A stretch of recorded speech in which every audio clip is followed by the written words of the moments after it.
Hey guys, Travis Gillespie here. Today we're looking at the concept of congruence, and we're going to identify figures that are actually congruent. But what does that term congruent mean? It means you have figures that are the same shape, same size, their angle measures and side lengths are exactly the same. But before we start solving problems, let's go ahead and look at where congruence applies to the real world. There's a semiconductor company known as Samsung.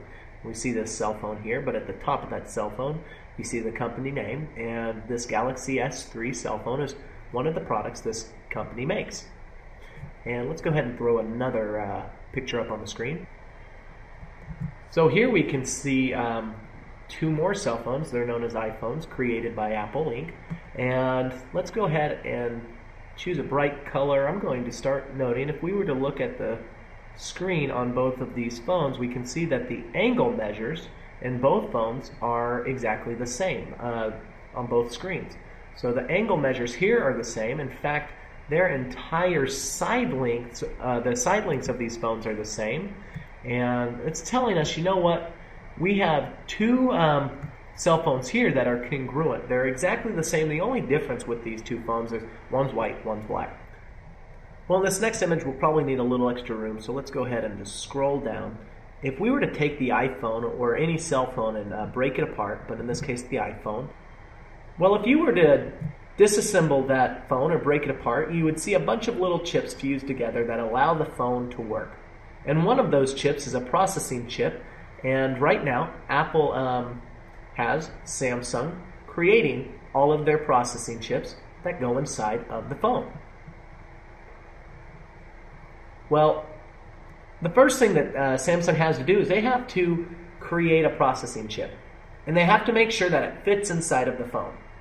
The next thing they have to do is make sure that when they make one of them, well, their plan is to make hundreds or thousands or millions more, that the chip is replicated to the exact same size and dimensions as the model or the first prototype.